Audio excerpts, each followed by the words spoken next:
a partir das 9 horas da manhã. Esperamos vocês. E que nós tenhamos um 2024 com a presença de todas e mais amigas, mais irmãs conosco, e que Deus nos conduza como até aqui Ele o fez. Amém. Eu vou Amém. pedir à Tânia para vir aqui e orar, agradecendo a Deus por tamanho privilégio que nós temos. E pedindo a Ele que continue a nos conduzir, a nos guiar, e que nós possamos fazer tudo tão somente para o Senhor. Obrigada a todas.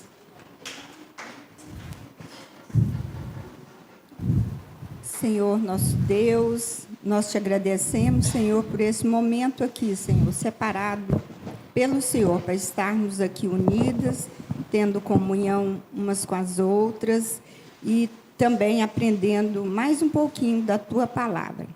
Te pedimos, Senhor, a bênção, Senhor, do Senhor sobre essa reunião. Sim, Senhor. Ser com cada pessoa, Senhor, que está aqui.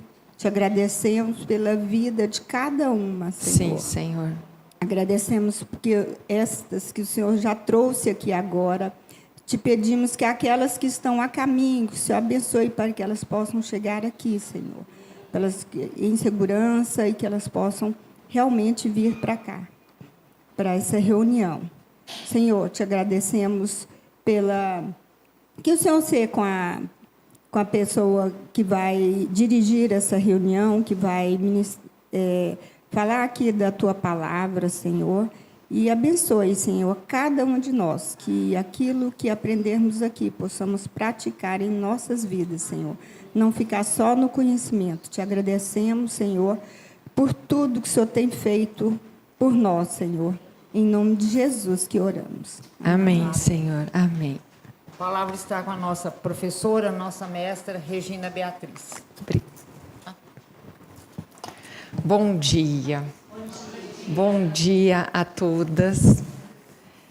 É uma alegria de tê-las aqui, amigas e irmãs, para essa reunião, esse último encontro do projeto literário Amigas. Dou também boas-vindas às pessoas que estão nos ouvindo no YouTube da PIPG, e também agradeço por nos acompanhar. E, ouvindo a oração da Tânia, que o nosso sentimento sempre seja esse, de gratidão. Que a gratidão do Senhor esteja sempre conosco. Então, nesse encontro, veremos a quarta e a última parte das nossas reflexões sobre esse tema, solidão.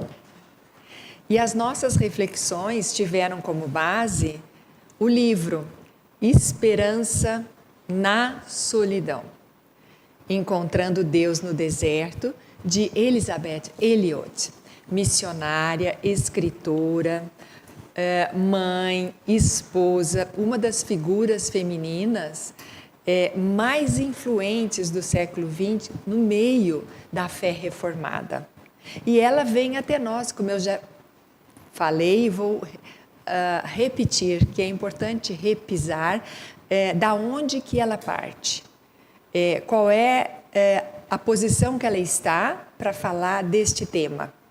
E ela nos diz, como alguém que experimentou um pouco de solidão. E ela fala isso porque ela passou 11 anos no Equador como missionária e a maior parte desse tempo solteira.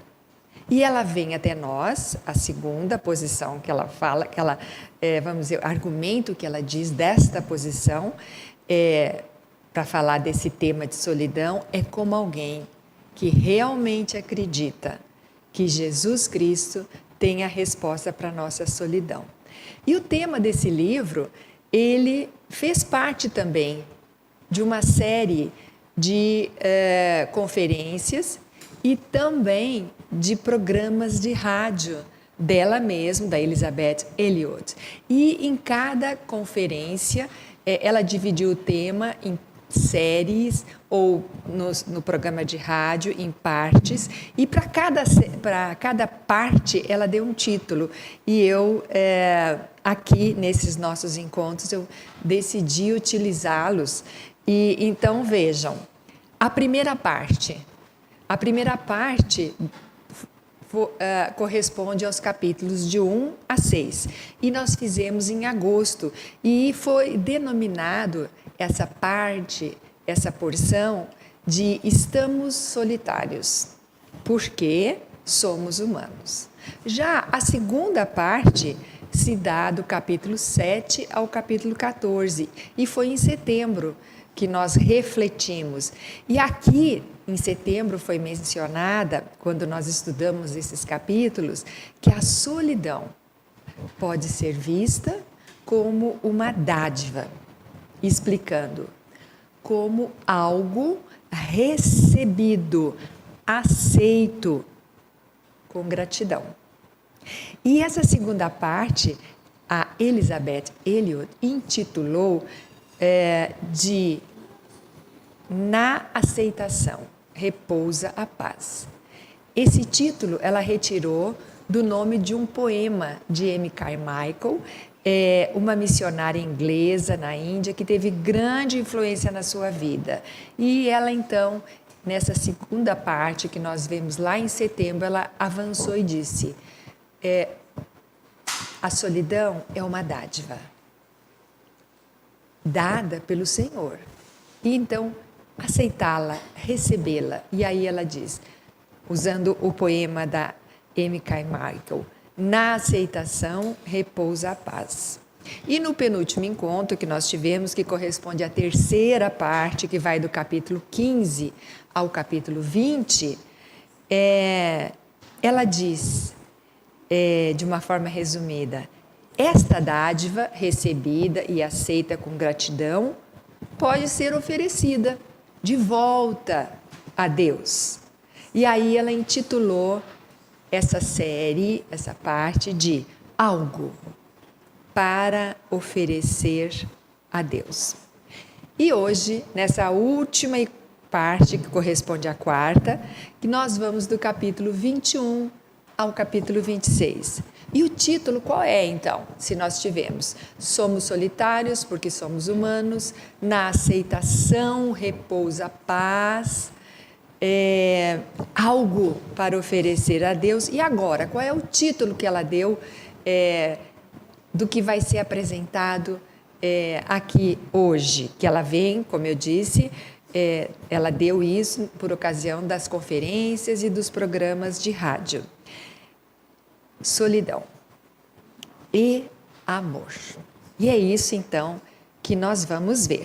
E para introduzir, ela lembra, a solidão é uma experiência de deserto. A solidão é uma experiência de deserto, mas quando recebida como uma dádiva, aceita das mãos de Deus e oferecida de volta a Ele com ações de graça. Eu recebo, eu aceito de boa vontade. E eu ofereço a Ele, dou de volta o que eu recebi com gratidão. E aí ela diz, nessa introdução, essa atitude pode se tornar um caminho para a santidade, para a glória do próprio Deus. Então, vejamos, esse capítulo 21, que ela nos introduz dizendo, o profeta Isaías experimentou o que é estar sozinho diante de Deus. E aconteceu, ele nos conta lá no seu livro, no ano em que o rei Uzias morreu. Em algum momento, durante aquele ano da morte do rei, Isaías encontrou a solitude. nós falamos de solidão, que é uma experiência de deserto, mas aqui nós estamos afirmando que Isaías encontrou a solitude. E nós vimos nos encontros prévios a diferença. A solidão, ela é uma experiência de deserto, ela tem a presença da dor. A solitude não. Na solitude se está a sós. E aqui Isaías está a sós com Deus, mas a solitude não tem esse caráter, esse aspecto da dor, de deserto, desse tipo de experiência. Não. Se está a sós, mas se está em paz. E aí Isaías então se encontra nessa situação. Na solitude, Isaías viu o Senhor e o encontrou.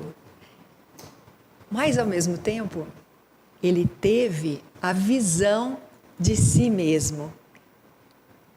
E por ter visto o rei com seus próprios olhos, e ao mesmo tempo por ter visto a verdade sobre si mesmo, quem ele era, um pecador. Nós temos registrado lá, ele diz, ai de mim, estou perdido.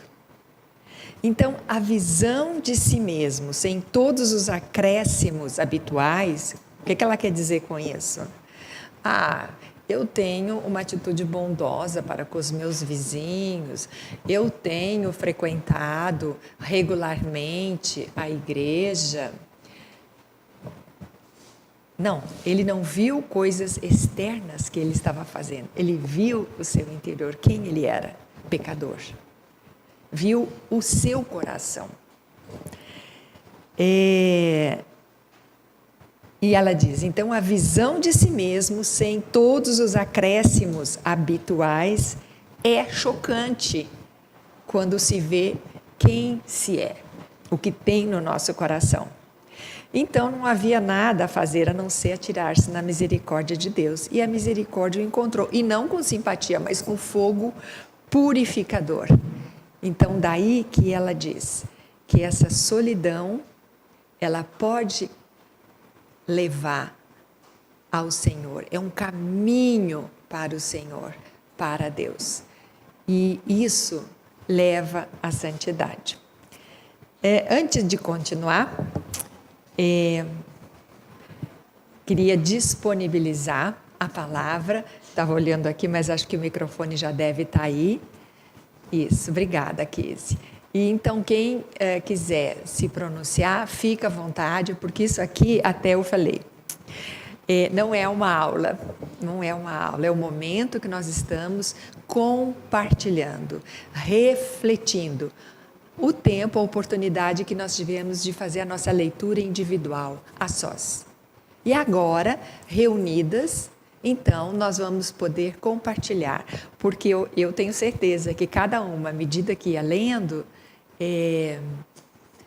algo ia impressionando, saltando aos olhos e atingindo o seu coração. E tenho certeza que não é da mesma forma.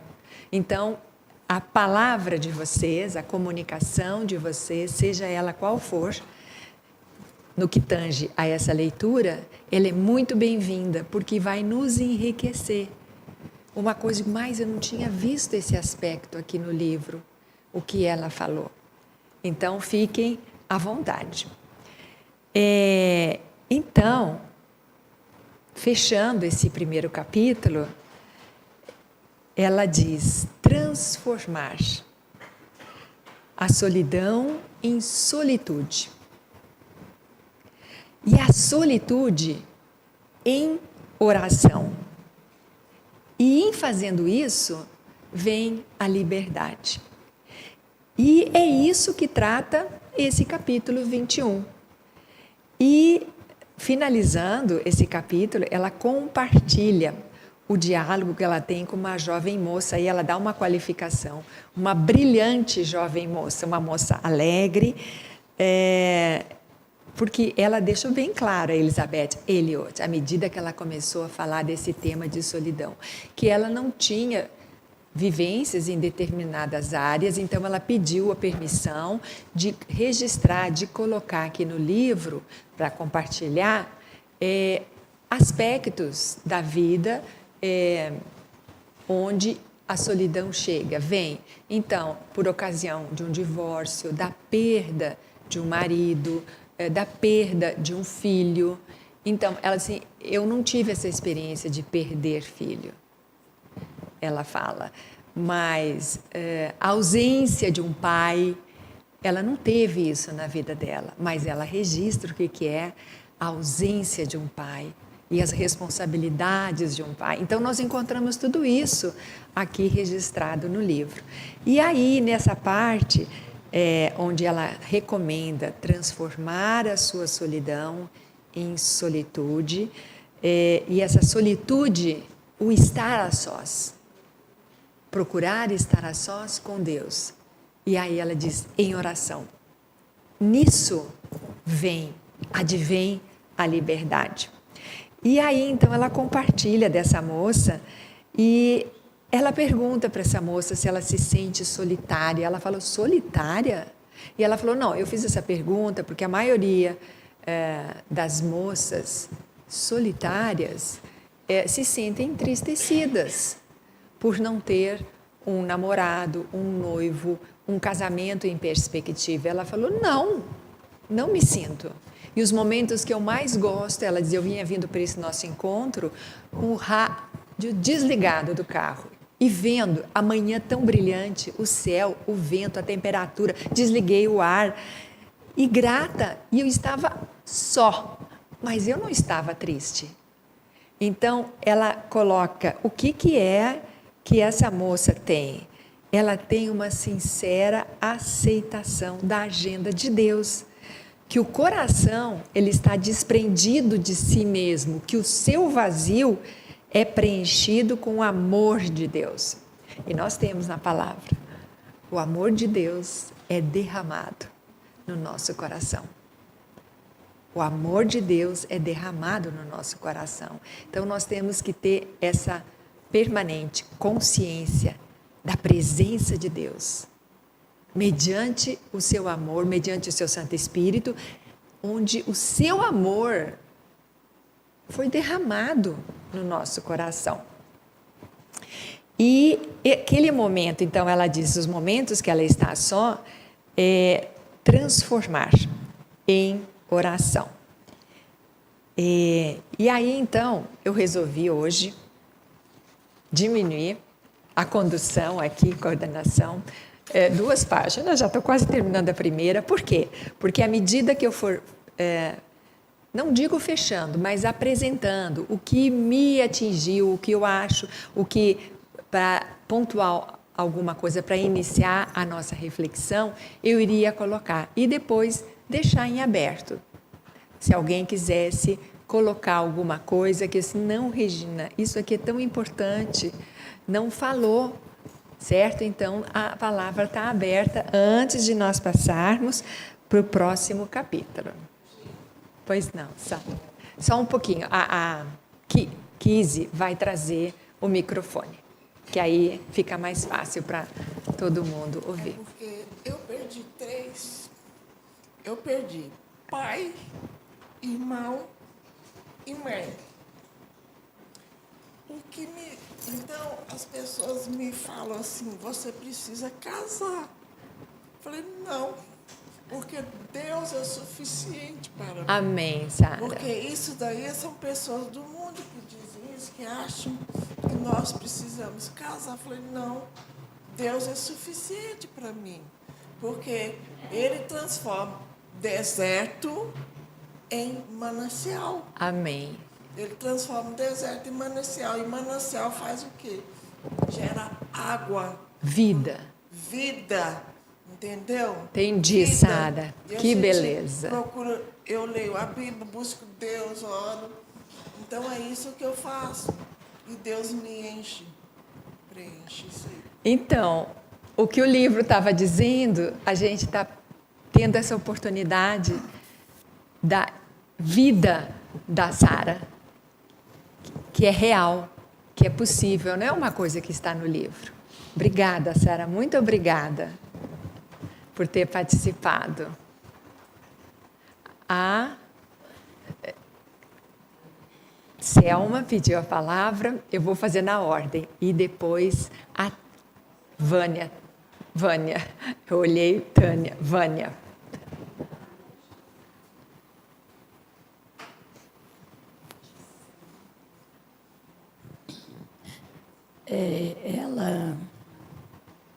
Ela fala que ela não perdeu um pai, mas ela fala que a filha dela perdeu. Isso.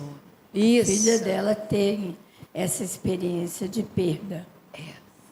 É isso que eu queria falar. Obrigada. Ela não teve pai. Quantas pessoas não têm a ação, a atitude amorosa de um pai, mas, por outro lado, também tem pessoas que não tiveram pai porque o pai morreu, né? De uma forma prematura. A Selma quer falar, por favor? Eu queria fazer 2 comentários, né? Um que eu achei muito interessante é quando ela coloca que até a solidão pode ser uma forma de egoísmo. E trazendo isso assim para o nosso dia a dia, né? Que ela fala o seguinte: alguém pode rejeitar a amizade quando ela não é oferecida nos termos pré-estabelecidos por nós. E alguém pode rejeitar até mesmo a graça de Deus, como perigosamente fez Naamã, né? Por quê? O leproso, porque ela não foi oferecida a ele com o tipo de cerimônia que ele achava que ele merecia, que deveria ser, né? Na posição dele. Então, alguém pode magnificar desproporcionalmente a sua solidão, que a gente também vê muito. Como se o seu sofrimento não fosse comum à humanidade, como se fosse maior do que o de todo mundo. Isso também a gente, às vezes, faz muito isso, né? Esquecendo que a vida é assim mesmo. A partir do momento que o pecado entrou, o sofrimento nos alcança todo o tempo, de várias formas. Nem mais, nem menos. E alguém pode desenhar em torno de si mesmo uma grossa manta de autopiedade e se isolar de outras maneiras. Mas se transformar a solidão em solitude, que é o que ela, né, nos sugere, e a solitude em oração, vai haver liberdade. E o outro comentário é sobre o que você já até mencionou, a questão da agenda, né, que a Linda coloca, que é essa moça que comentou com ela. Que eu achei muito interessante a maneira que ela falou assim, o que é a agenda? O que ela entende como agenda? É você pensar que existe apenas uma solução e que Deus tem de lhe dar aquilo que Ele tem como solução para você ou nada mais. Né? É ter uma mente fechada. Uma mente fechada é um coração fechado e uma porta fechada. Ou seja, se eu tenho uma agenda, eu quero que seja feita a minha vontade e não a de Deus. Né? E, na verdade, a gente precisa ter uma sincera aceitação da agenda de Deus, e ela chama isso de solitude. Enquanto o coração que não tem nenhuma agenda, senão a de Deus, é o coração que está desprendido de si mesmo. Então, eu achei isso incrível, porque eu acho que a nossa maior luta aqui nesse mundo é fazer a nossa vontade em detrimento da vontade de Deus. É isso que nos traz sofrimento. Mais do que a própria situação em si, a circunstância em si, é a maneira como a gente reage diante de Deus, né? Diante dessas circunstâncias. Obrigada, Selma. Muito obrigada pela contribuição. Esse anseio, né, de querer coisas ou posições e colocar para Deus. E se eu não for atendida, vou ser infeliz. Vou ser infeliz. Vejam só, não é?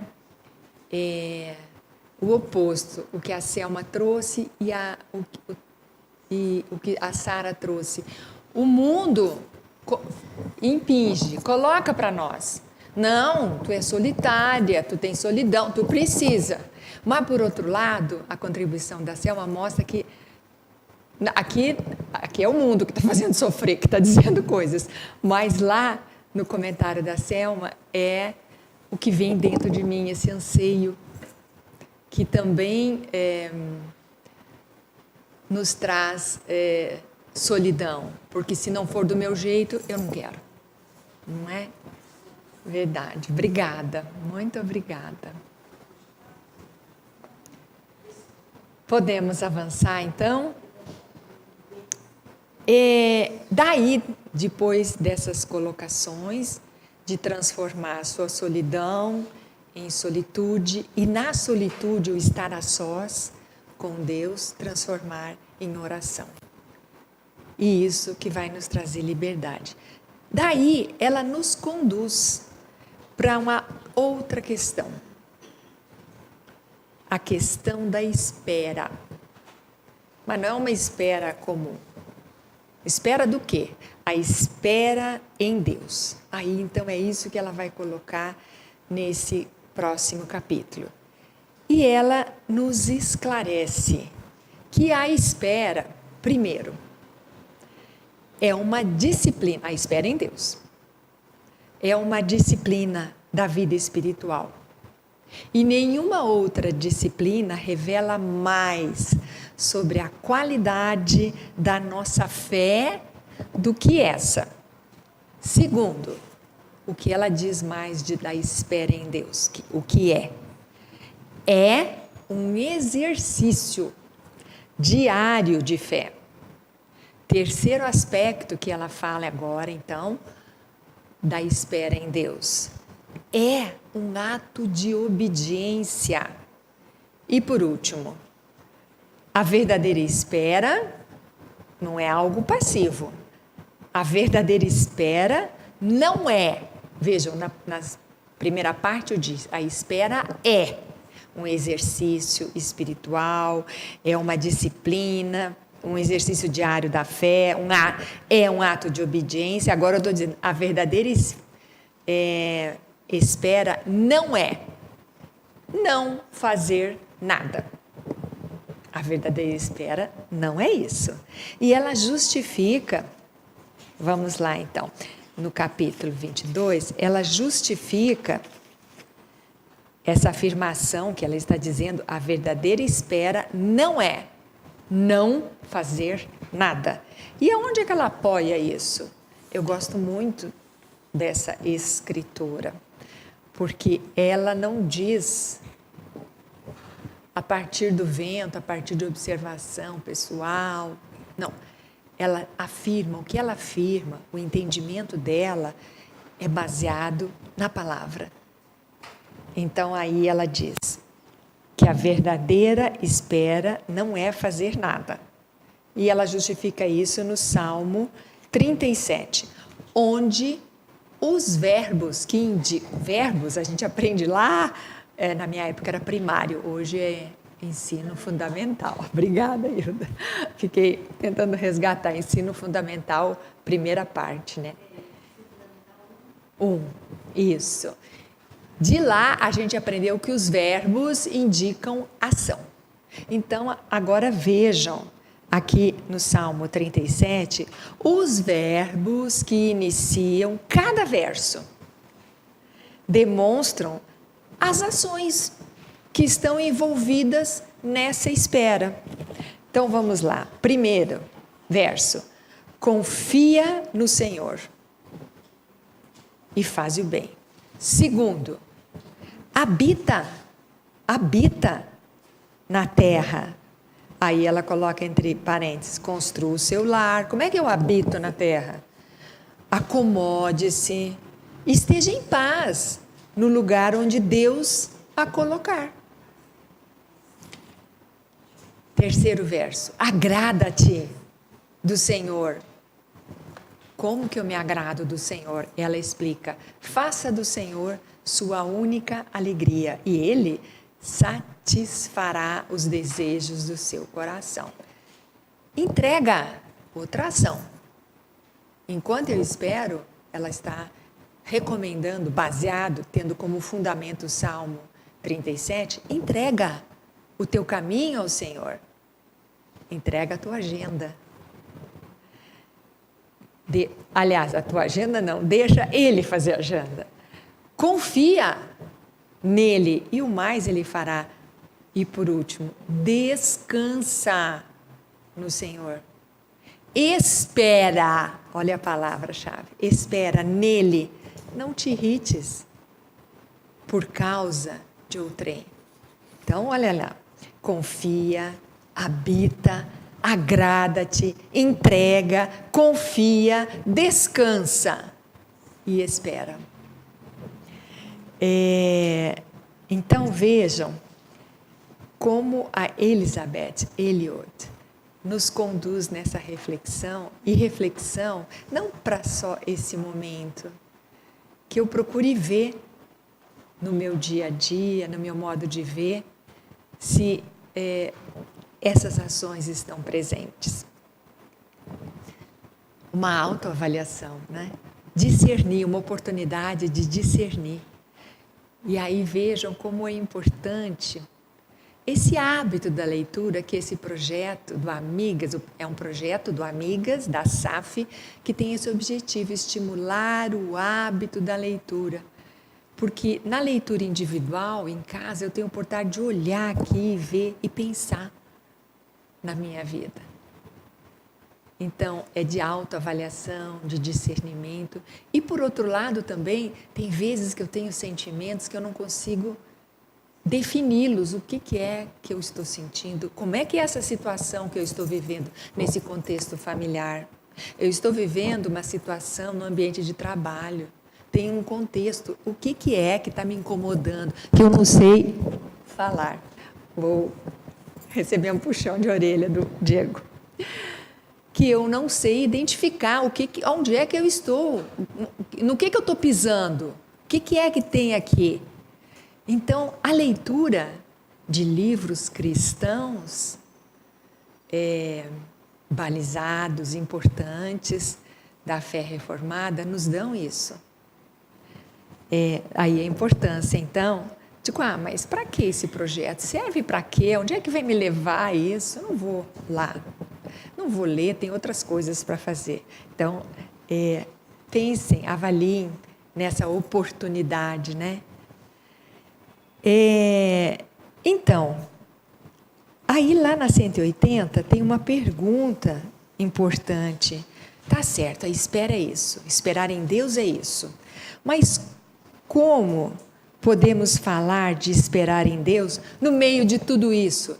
Eu citei alguns contextos, né? Familiar, de trabalho, etc. Como aquietar-se? Ela faz essa pergunta. E aí ela responde: existe um lugar onde o cristão habita. É a sombra do Onipotente. Isso na página 180 que está registrado.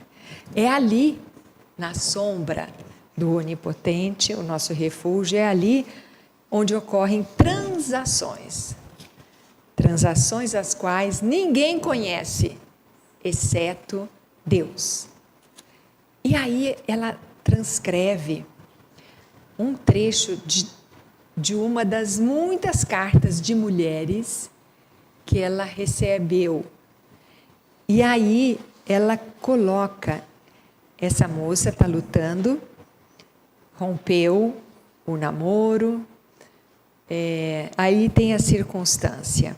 E aí ela diz, no final, não vou ler todo porque vocês já devem ter conhecimento, e ela diz que a obediência nem sempre a mim me atingiu.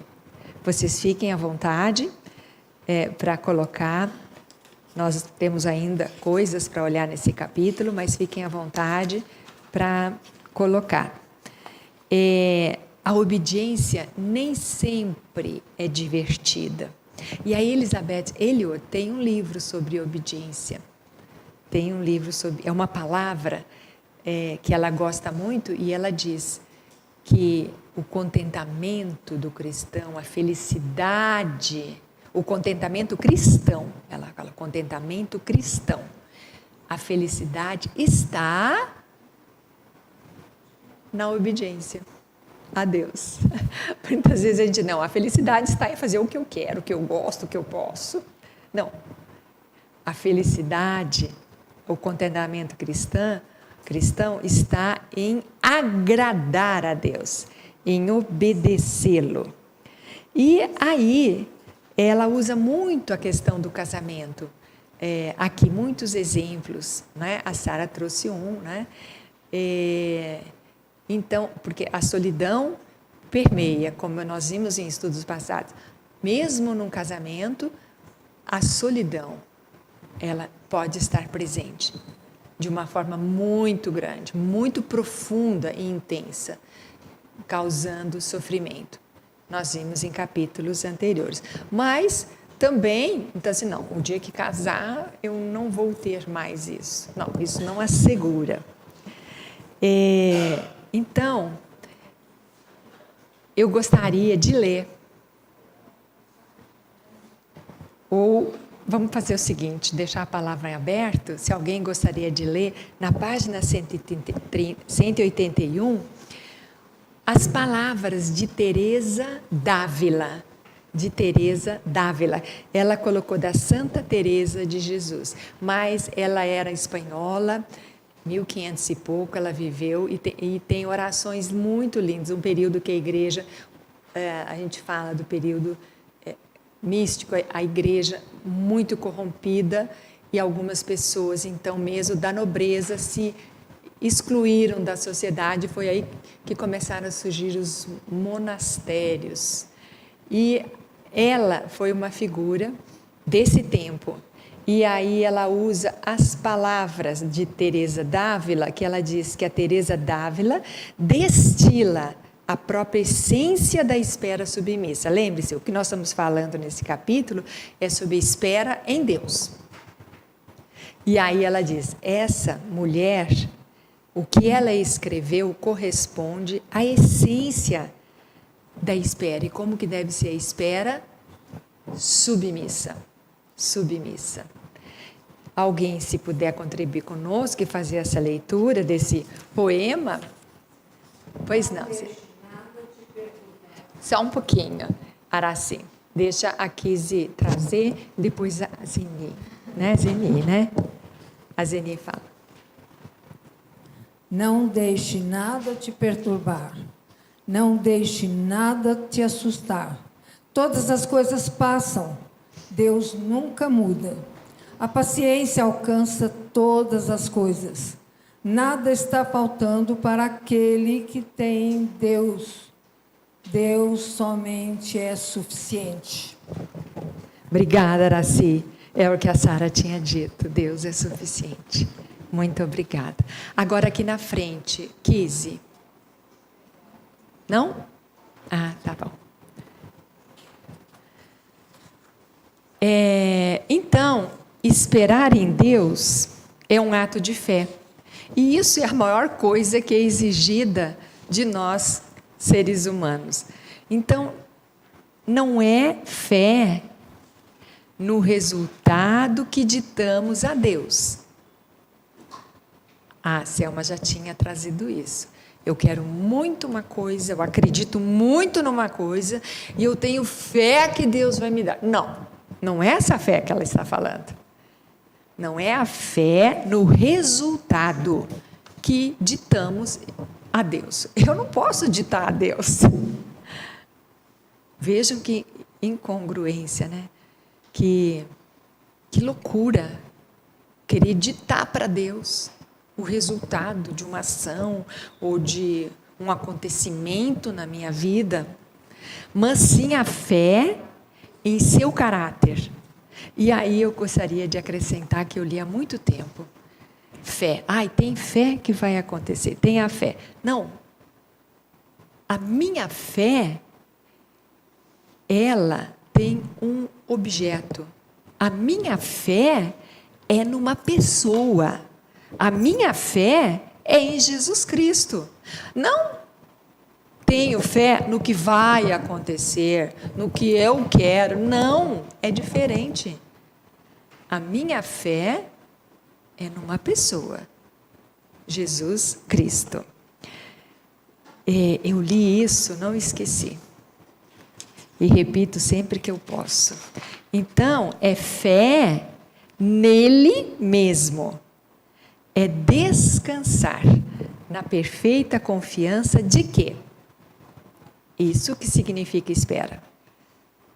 Que Ele nos guiará. Olha só. Da maneira certa, na hora certa. Que Ele suprirá nossa necessidade. Terceiro, que Ele cumprirá a sua palavra e que Ele nos dará o que é melhor, se confiarmos nele. É essa fé que nós temos que ter, que Ele vai nos guiar de maneira certa, que Ele vai suprir a nossa necessidade, que Ele vai cumprir a sua palavra. Pois não.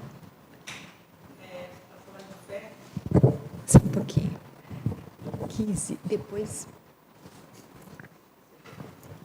Você está falando de fé?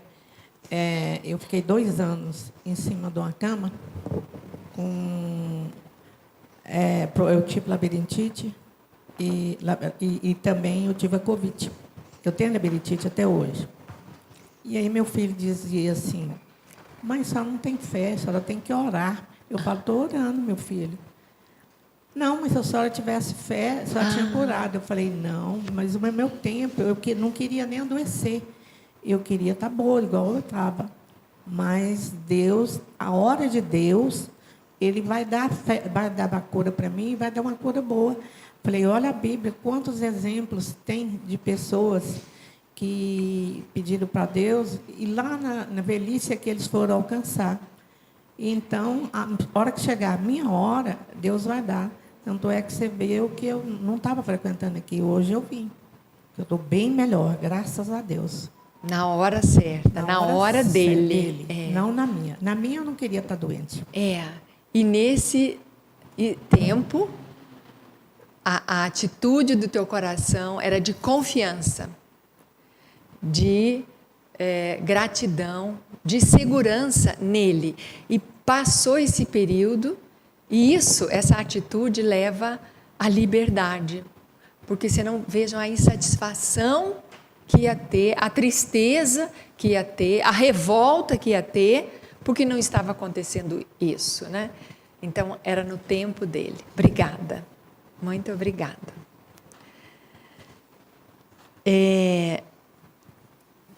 A espera... então eu falei, né? Que no livro, muitas vezes, ela coloca acerca do casamento, né? Aí ela fala, a espera de uma mulher, quanto à questão do casamento, o que significa? Deixar tudo nas mãos de Deus. E a espera de um homem significa perguntar se ele deve se preparar para o casamento. Então, o que nós tratamos aqui foi a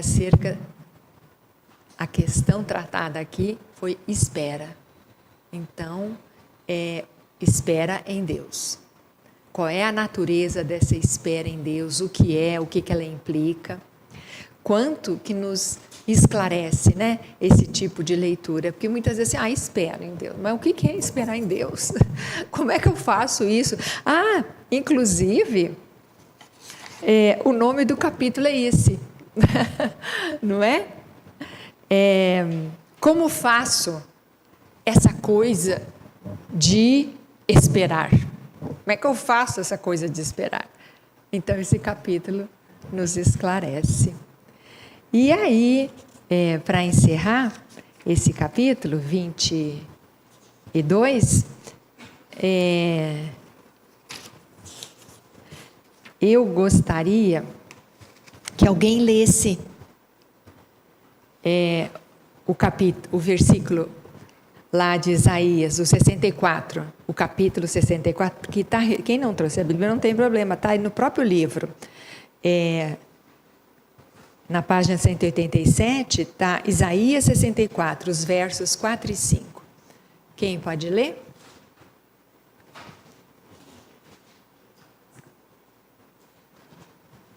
Obrigada. É só 4 e 5? Isso. O último parágrafo, 187. 4 e 5. Desde os tempos antigos, ninguém ouviu, nenhum ouvido percebeu, e nenhum olho, nenhum viu outro Deus, além de ti, que trabalha para aqueles que nele esperam. vens ajudar aqueles que praticam a justiça com alegria, que se lembram de ti e dos teus caminhos. Mas, prosseguindo nós em nossos pecados, tu te iraste. Como então seremos salvos? Obrigada.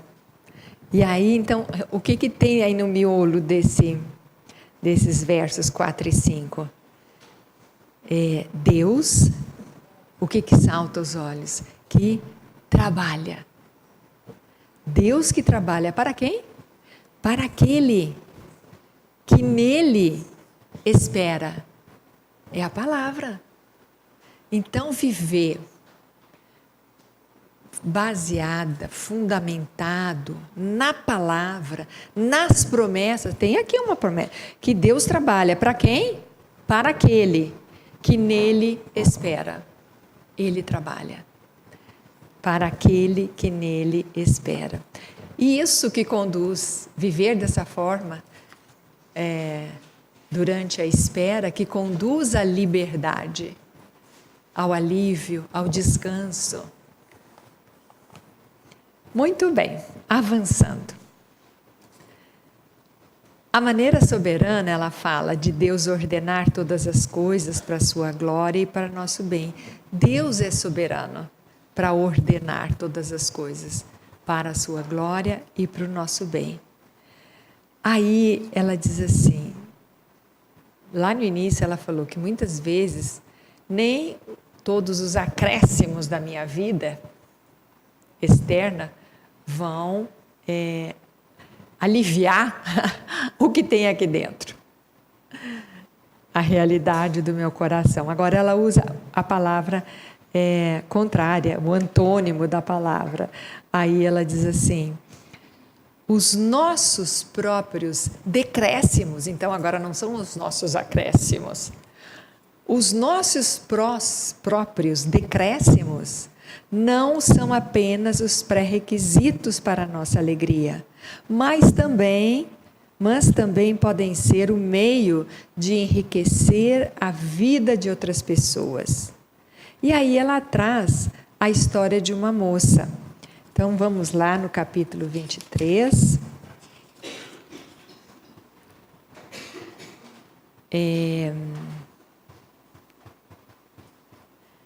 Onde ela conta de um relacionamento, da expectativa que essa moça tinha do seu relacionamento e ela diz o seguinte, e do rompimento desse relacionamento. Ele, o moço, estava perdido para ela e no entendimento dela, provavelmente para sempre, porque ele não tinha tomado uma atitude ao longo dos anos, um namoro longo, e ele não tinha se pronunciado. Junto, e outras coisas que estavam envolvidas no relacionamento, não só isso. Aí ela falou, junto com essa perda, vem uma série de decepções. E aí ela diz, o vazio da solidão e a ausência dele, e a tentação de clamar, por quê? Tenho tentado viver a vida sem perder o ritmo e confiar em Deus, em meio a esses questionamentos e a dor. Ela tinha muitos questionamentos e dor, deixando meus fardos ante a cruz. E aí ela, no outro depoimento lá na página 191, e eu me agarro a essas promessas agora.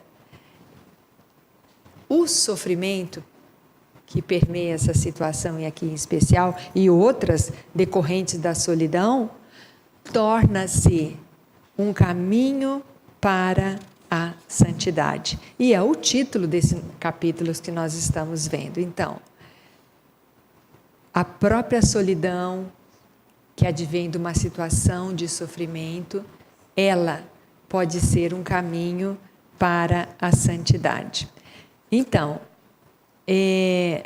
existe, o sofrimento vem em determinados momentos na vida de cada um de nós, e aí ela coloca que isso é como que uma porção atribuída.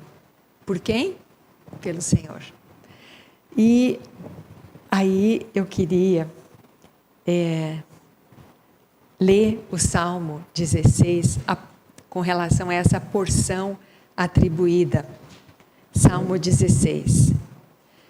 Guarda-me, ó Deus, porque em ti me refugio. Digo ao Senhor, tu és o meu Senhor, outro bem não possuo, senão a ti somente. Quanto aos santos que há na terra, eles são os notáveis, nos quais tenho todo o meu prazer. Muitos serão as dores, vejam a porção atribuída. Muitas serão as dores dos que trocam o Senhor por outros deuses. Não oferecerei as suas libações de sangue, e os meus lábios não pronunciarão o nome deles. O Senhor é a porção da minha herança e o meu cálice. Tu sustentas a minha sorte. As minhas divisas caíram em lugares agradáveis. É linda a minha esperança. Bendigo o Senhor que me aconselha, pois até durante a noite o meu coração me ensina. E o versículo 10. Pois não deixarás a minha alma na morte, nem permitirás que o teu santo veja corrupção. Tu me farás ver os caminhos da vida, na tua presença a plenitude de alegria, à tua direita há delícias perpetuamente. Então, o Senhor é a porção da minha herança. É a porção da minha herança. Na página 193, nós voltamos a Isaías. E aí nós vamos ver das trocas, que eu acredito que foi a Sara que colocou, que ele troca deserto por um manancial, não é? E quem pode ler, então? Na página 193, Isaías 61. Do versículo 3 ao versículo 7.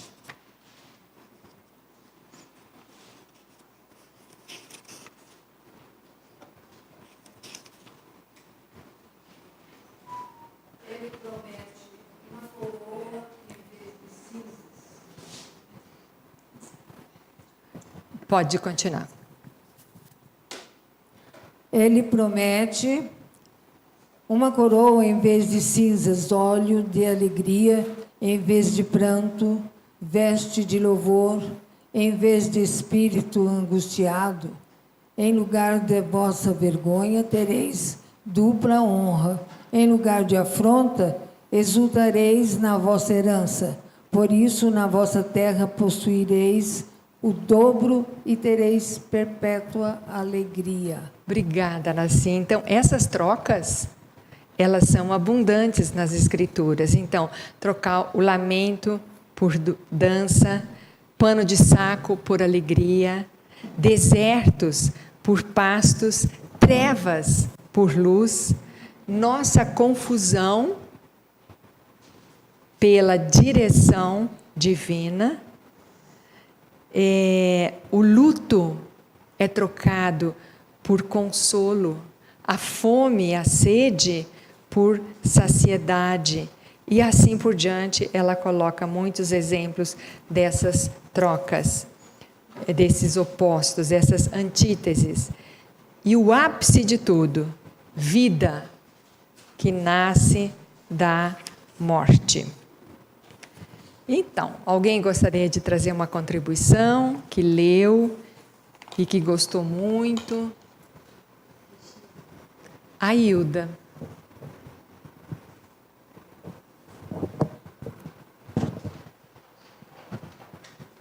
Bom, eu não li, mas como você falou na vontade e falou em obediência, o Salmo 143, verso 10 fala: ensina-me a fazer a tua vontade, pois és o meu Deus, o teu espírito é bom Guia-me por terra plana. Ensina-me. A gente não nasce fazendo a vontade de Deus. É preciso de aprender.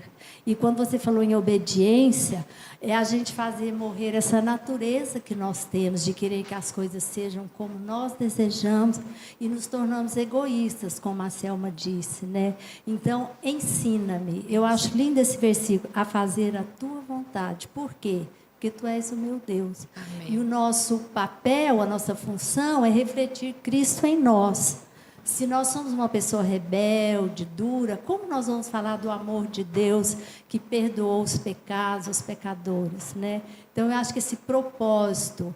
E quando você fala em solidão, solitude, eu experimento isso porque nós somos 7 irmãos, 6 casados, eu sou a solteira.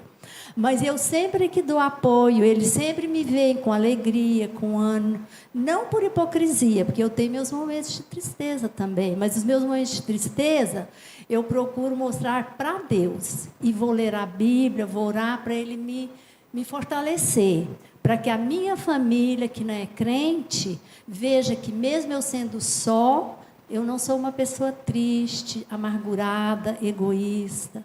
Então, era isso que eu gostaria de falar. Obrigada, Hilda, pelo testemunho e pelo ensino, né? Essa palavra, ensino, a Bíblia, né? Eu lembro do reverendo Mauro Meister, ele gosta muito dessa palavra ensino. Eu aprendi a apreciar essa palavra, ensino. Quantas vezes a gente vê registrada a palavra ensino? Se tem algum ensino, é para mim aprender. Ensino, aprendizagem. Né? E o que a Hilda trouxe é a solitude, o estar sós, tu transformaste em oração. Então, o que a gente está compartilhando não é só a vida dela, como ela conduziu, os ensinos. Vejam, entre nós, cada uma de nós tem a sua experiência e contribui. Isso é real, é uma prática, não é? É possível, não é uma coisa. E, como disse a Hilda,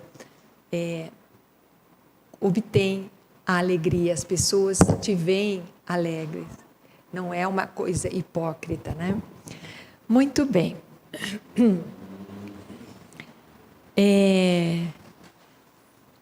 Agora indo para o próximo capítulo, mas deixa eu só dar um fechamento, então.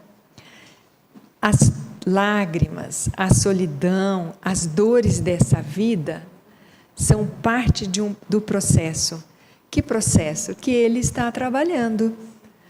Se entendemos isso, nunca precisaremos ficar amargurados a respeito. Um dia tudo isso será trocado pela completude. E eu acredito que a maioria de nós conhece ela. Aqui no livro, ela não trouxe essa ilustração, mas no podcast e pelo rádio, que tem as gravações, estão lá, depois se vocês desejarem eu posso mostrar, enviar o endereço. Tudo isso pode ser trocado pela completude. E aonde que figura que ela ilustrou? Com aquela, eu não sei se é uma poesia ou se é uma pequena história do tecelão, da tapeçaria que Deus está fazendo na minha vida, né? Então, ela, durante a conferência, ela cita isso, que nós não precisamos ficar amargurados, porque eu só vejo a coisa do avesso. Isso, obrigada. Do avesso, que um dia eu vou poder estar do lado de lá e eu vou enxergar. Ai, que lindo! Tudo isso aconteceu na minha vida, né? Então, e alguma contribuição? Podemos ir para o 24.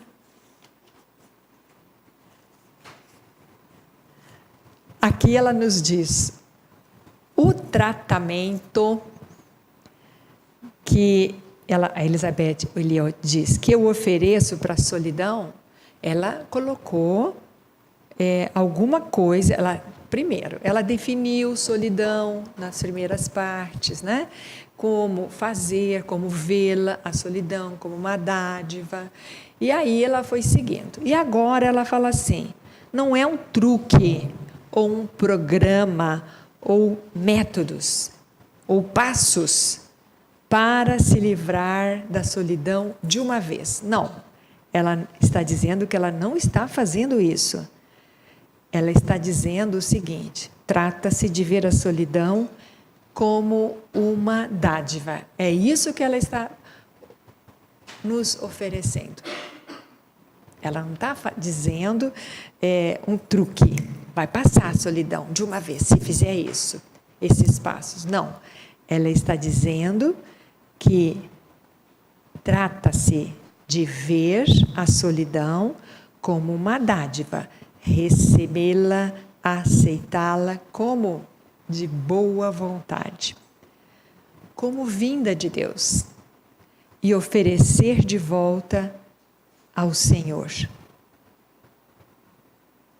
com gratidão. Para quê? Vou oferecer a minha dor. Para que eu vou fazer isso? Porque é o que eu tenho, ela fala, nesse momento. É para o uso dele. Ele sabe como é que ele vai usar o que eu estou oferecendo, esse sacrifício, essa libação. Ele sabe como ele vai usar. E aí ela diz: e sem que eu perceba, ocorre, além da minha própria cura, uma troca, da qual eu não sonhava. O fardo de outra pessoa é aliviado. Então, quando eu faço isso, recebo, aceito, de boa vontade, e te ofereço, Senhor, para Ele usar como Ele quiser. Aí ela diz, eu vejo que outra pessoa é aliviada. Aí ela diz, mas então acabou, agora eu não vou ter mais a solidão? Não, ela diz, vem de novo. Talvez de uma outra maneira, mas solidão da mesma forma. E aí ela resgata o que nós, quando nós conhecemos, o que Agostinho disse. Vejam só, ela está escrevendo no século XX esse livro. E aí, sobre solidão. E aí ela vai lá nos escritos de Agostinho e encontra: tu nos criaste para ti mesmo. O meu coração só encontra descanso em ti. Aí ela diz, está aí a essência, está aí a essência da razão. Por que a solidão? Por quê? Porque nós fomos criados com esse vácuo. Nós fomos criados para o Senhor. Então, ela vai até lá e encontra a razão dessa solidão. Então ela diz, você ainda estará sozinha, mas não estará solitária, e encontrará refúgio na solitude. Encontrará refúgio na solitude. E a sua oferta de sacrifício, agora vejam, nós estamos avançando, a sua oferta de sacrifício levará a maturidade espiritual. A solidão, a experiência de deserto, de dor, pode ser transformada em solitude, o estar a sós com Deus, esperando em Deus, transformar aquele movimento a sós em oração, e agora sim, esses passos, eles vão levar à maturidade espiritual. E aí a gente pergunta, mas o que é essa maturidade espiritual? O que significa ser maduro espiritualmente? E ela coloca, o nome do capítulo é esse, maturidade espiritual. Significa parentalidade espiritual. O que é isso? Parentalidade espiritual, ela está falando de pai e de mãe. Paternidade e maternidade.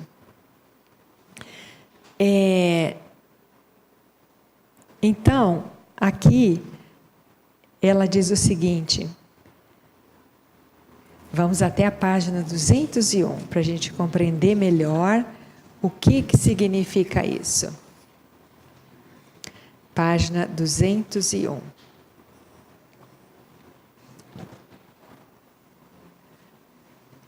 Eu fui desafiada, confrontada, porque eu sei que algumas de nós têm filhos espirituais, né, Hilda? Lá no seminário.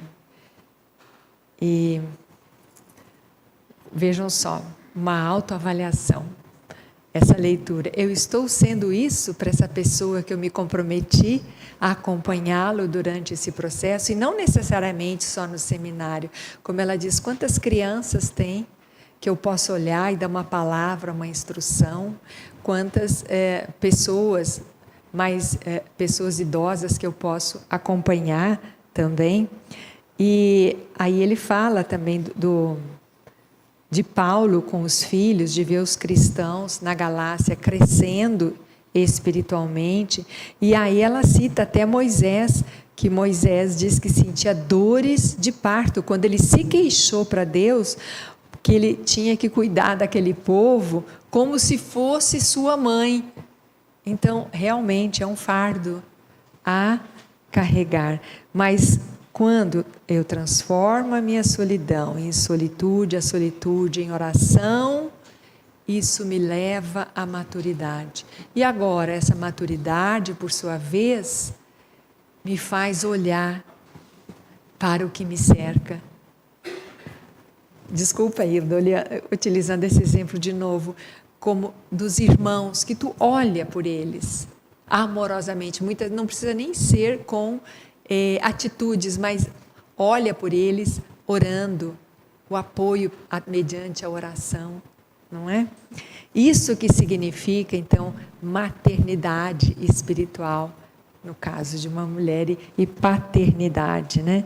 Parentalidade.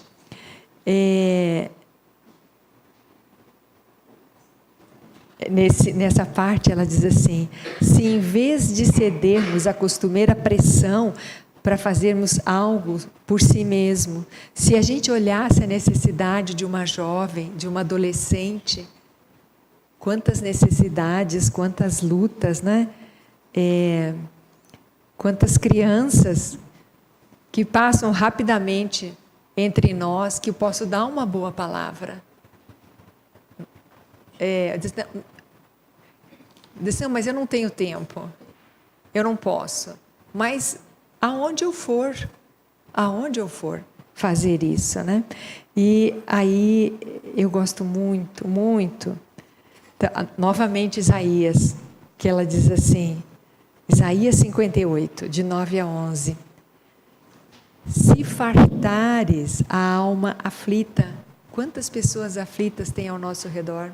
Se fartares a alma aflita, então a tua luz nascerá das trevas, e a tua escuridão será como o meio-dia. O Senhor fartará a tua alma e fortificará os teus ossos.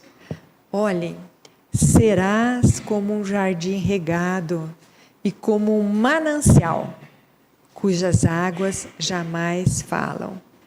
Então, durante uma experiência de dor, de deserto, de solidão, quando eu recebo como uma dádiva vinda das mãos do Senhor, de boa vontade, e ofereço a Ele, é o que eu tenho para oferecer, é a minha dor, de volta para Ele.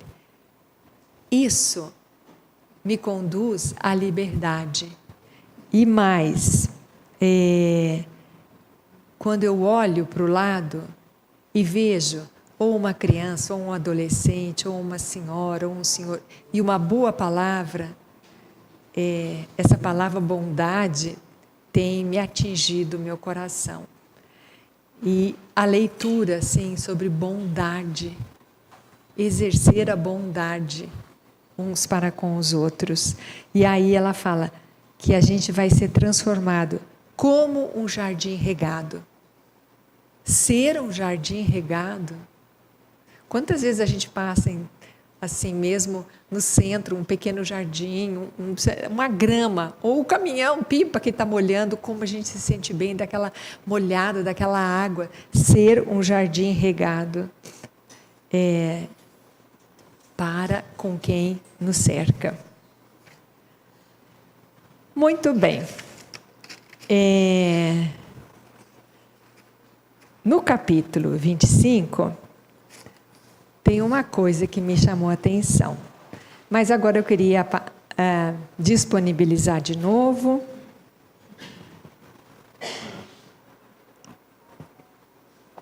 Se alguém gostaria.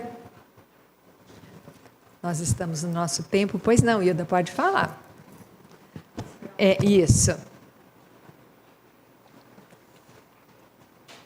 Regina, pelo que eu entendi, né, quando você falou que a solitude é uma dádiva, por tudo que ela explicou aí, Deus deixa uns sós, talvez, para eles serem bênção na vida de outros. Então, Isso. a solitude, ela é uma bênção, porque a pessoa, Deus contemplou naquela pessoa ela ser abençoadora na vida dos outros. Isso. Como Maria, que é o cântico dela, né? A minha alma engrandece ao Senhor, porque contemplaste em mim. E para ela ficar grávida naquela época, naquela cultura, foi algo muito difícil. Como que ela ia explicar a situação? Mas ela se alegrou, porque ela sabia que aquilo vinha de Deus. Então, não há solidão se a gente se dispuser nas mãos do Senhor para servir. Eu acho que aí, que eu entendi, que você explicou, que a solidão, o remédio para ela é a gente servir a Deus de bom grado. Por isso é uma dádiva. Se a gente recebe como dádiva, a gente devolve como gratidão. Obrigada, Hilda. E, ao mesmo tempo que se alivia, descansa, dá alegria para quem cerca. Se torna um manancial. É a troca. Ela falou que é uma troca. Ela não esperava que a forma de receber e de aceitar a solidão e pudesse causar alegria numa outra pessoa. Como é que aliviar, além dela se alegrar, que outra pessoa, assim como ela foi consolada, pôde consolar os outros, não? Muito bem. Aqui tem uma coisa no final. Faz o trabalho para Deus, não pelo prestígio. Essa afirmativa me atingiu. Fazer o trabalho para Deus, servir o Senhor, trabalhar para o seu reino, não pelo prestígio próprio, não para si, para ser reconhecido. Não é por isso. E aí ela fala também que o que Deus nos chama para fazer é sempre impossível. É sempre impossível. É sempre difícil demais. Mas é Ele que vai nos encaminhar, nos dar força para isso. E terminando o nosso livro, eu só queria ir lá na última página, o que ela diz. A resposta à nossa solidão. Qual é a resposta à nossa solidão? Para mim, ela disse, a pessoa essa que ela conheceu, que ela conviveu, foi a prova irrefutável de que a resposta à nossa solidão é o amor. Essa pessoa respondeu à solidão com o amor. Por isso que essa última parte chama solidão e amor. Amor, vejam que sério, não no sentido de encontrarmos alguém que nos ame. Não é isso. Encontrei a resposta para a minha solidão. Qual? Encontrei alguém que me ame. Não, não é isso que ela está dizendo. A resposta à nossa solidão é o amor. Que amor? Aí ela fala, não no sentido de encontrarmos alguém que nos ame, mas no sentido de nos entregarmos a Deus, que sempre nos amou com amor eterno. O amor de Deus, então, derramado no nosso coração, se expressa em um feliz, sincero e total derramamento de nós mesmas em amor aos outros.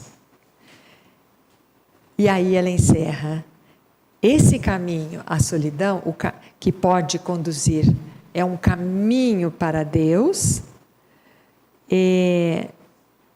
Vejam o que ela diz. E nesse caminho para Deus, olhem o que eu encontro. Uma promessa. Portanto, eis que eu a atrairei e a levarei para o deserto. Que deserto? Da solidão. Fomos amadas com amor eterno, fomos atraídas, mas aqui diz: e eu a levarei para o deserto, e lá no deserto lhe falarei ao coração, e lhe darei dali as suas vinhas. Da onde? É no coração que Deus vai derramar isso, essa vida, as suas vinhas. E o vale de Acor por porta de esperança. Vale de Acor não é uma coisa boa. No caso aqui, o deserto. Mas ele vai dar essa solidão, aqui representada, Vale de Acor, por porta de esperança. Vejam como ela terminou o livro, né? Com o título Esperança. Aí, quando eu peguei o livro, nas primeiras vezes, eu disse, mas por que esse título? Tinha que ser solidão. Quando a gente vai fazer uma busca e vê o livro, as conferências, como eu disse, os podcasts, está lá em inglês, loneliness, solidão, só solidão. Mas vejam, se fosse só solidão, a tradução aqui, solidão, solidão, solidão. Não, é esperança. Onde é que vem, pode não, acontece a esperança na solidão. Então, encerramos a última parte, encerramos a leitura, a reflexão do livro proposto. Graças a Deus cumprimos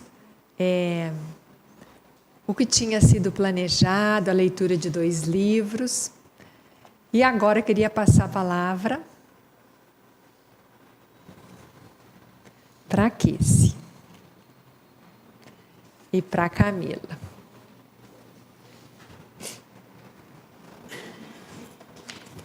Oi, meninas, bom dia. Obrigada pela participação de todas. Nós agradecemos a Deus, né, pelo esse momento tão precioso, pela presença de cada uma, né, que parou um pouquinho da sua rotina para vir aprender mais com a nossa professora Regina, e por tantas contribuições, né, que tivemos aqui hoje, por tanto, né, agradecer ao Senhor por tanto. E eu quero passar a palavra para a Camila, para falar sobre as participações que nós tivemos no chat, e em seguida a gente encerra com uma oração, tá? Aí a gente encerra o nosso online após a oração. Nós tivemos a participação de tanta gente linda. Nossa, eu queria te falar, você que está acompanhando a gente online, um coração nosso aqui para vocês, viu? Muito obrigada, a participação de vocês é muito importante para nós. Continue nos acompanhando no ano que se inicia, no ano que vem, de 2024. Muita coisa linda para vocês. Muitas coisas lindas nos esperam o ano que vem, em nome de Jesus. E vamos lá para a participação de algumas pessoas que estiveram aqui conosco. A Roseli, lá de Óbidos, no Pará.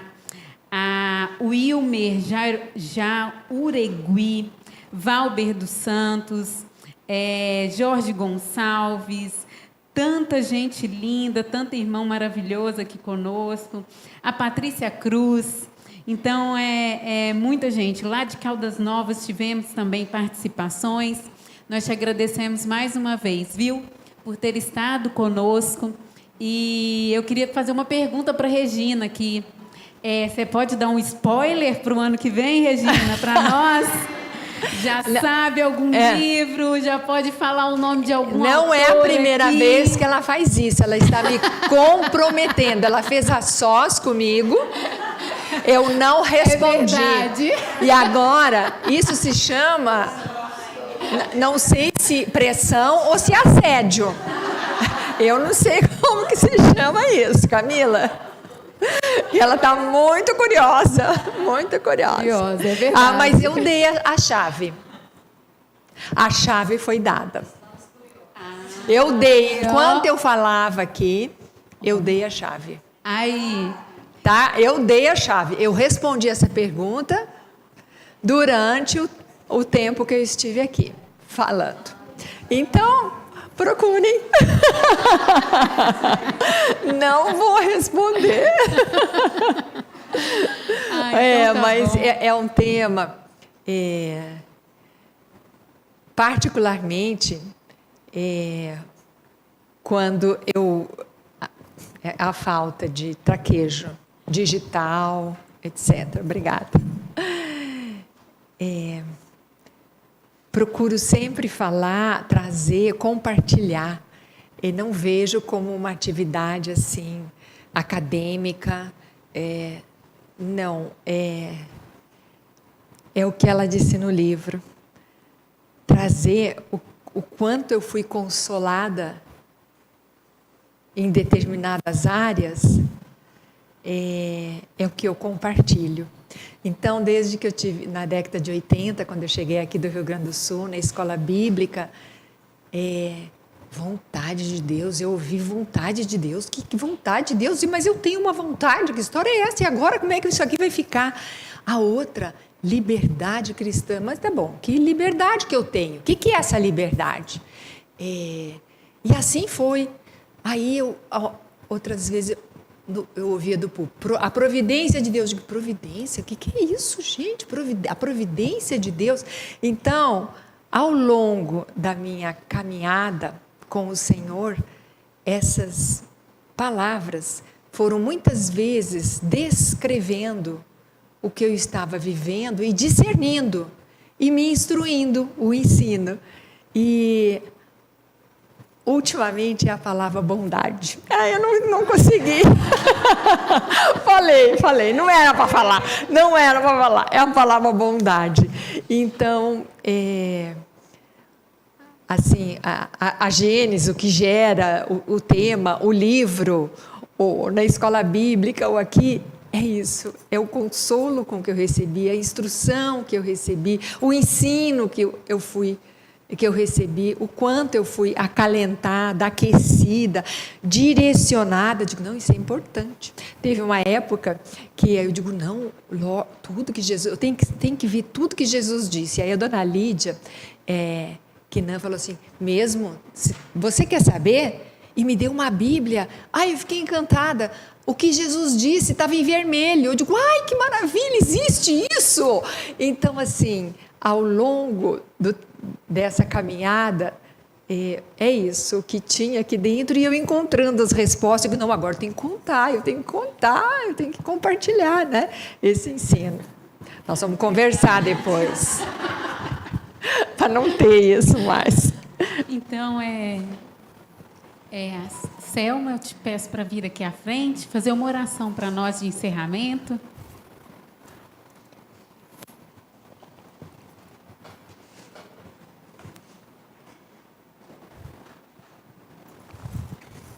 Vamos orar, irmãs. Bondoso Deus, amado Pai, graças te damos, Senhor, porque o Senhor se atenta para nós em todas as circunstâncias das nossas vidas e fala ao nosso coração, Senhor, mesmo no mais profundo abismo e vale que vivemos no dia a dia. O Senhor tem nos ensinado, Pai, o Senhor tem colocado a Tua graça sobre as nossas vidas, sobre os nossos dias, e nos ajudado a caminhar olhando para Ti, Senhor. Nós te agradecemos pelo aprendizado que tivemos com esse livro, com essa leitura, aprendendo sobre solidão, sobre solitude, sobre descansarmos, ó Deus, na Tua vontade. Entendermos que o Senhor não nos criou para fazermos a nossa vontade, mas para glorificarmos a Ti, nos tornarmos mais parecidas com Cristo Jesus a cada dia. Esse é o alvo que o Senhor tem para as nossas vidas. Nos ajude, ó Senhor, dia a dia, a enxergarmos essa verdade e vivê-la verdadeiramente, Senhor, na nossa mente e coração, nas nossas atitudes, e que possamos refletir a Cristo Jesus cada dia mais. Perdoa, Senhor, pelo nosso pecado, pela nossa humanidade, muitas vezes teimosa em querermos fazer a nossa vontade. E nos ajuda, Deus, a descansar realmente em Ti e na Tua agenda, Senhor, entregarmos e descansarmos. Obrigada, Pai, pelo privilégio de termos aqui irmãs dispostas a ouvir, a aprender, a compartilhar. Obrigada pela vida da Ângela, Senhor, na direção desse ministério. Obrigada pela Regina também, que tem se dedicado a nos conduzir nesse estudo. E por cada irmã que tem auxiliado, ó Deus, nesse trabalho. E obrigada, ó Deus, por cada uma que se dispõe, cada um que se dispõe a ouvir, a acompanhar, a compartilhar e, acima de tudo, a aplicar essas verdades, Senhor. Que o Teu Santo Espírito confirme isso na nossa mente e coração e nos ajude, Senhor, a cada dia vivermos essas verdades que o Senhor tem nos ensinado. No nome de Jesus, que nós oramos e agradecemos. Amém. Amém, Senhor. Amém. Então, está encerrada, né? Agora, até o ano que vem. Deus abençoe a cada um.